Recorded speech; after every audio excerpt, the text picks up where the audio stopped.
જય દ્વારકાધીશ. અમૃત પુષ્પ વિતરણ કેન્દ્ર ભરતભાઈ પટેલ, અમદાવાદ 94 28 96 22 93. આજે રાંધણ છઠના દરેકના ઘરની અંદર ગમે તે ને ગમે તે જન્માષ્ટમીના પર્વ નિમિત્તે કંઈક બનતું હશે, પણ આ બનેલું આપણે આવતીકાલે ઠંડુ કરીને ખાઈએ છીએ. શા માટે? એની પાછળ સંપૂર્ણ વિજ્ઞાન છે. કારણ કે 24 કલાક ઠંડુ કરેલું જમવાથી એ દિવસના સંજોગો અને આપણા શરીર પર એવો પ્રભાવ પડે છે કે જેનાથી તે દિવસે ઠંડુ જમેલું જે હોય તેનાથી આખા વર્ષનું આપણે B12 મળી જાય છે. એટલે વર્ષની અંદર 2 વખત ઋષિમુનિઓએ ઠંડુ જમવાનું કીધું. એક ચૈત્ર માસની તેરસના અને એક શ્રાવણ સુદ સાતમના.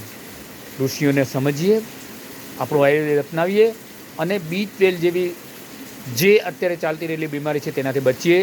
જય આયુર્વેદ. ભરતભાઈ પટેલ, અમદાવાદ 94 28 96 22 93.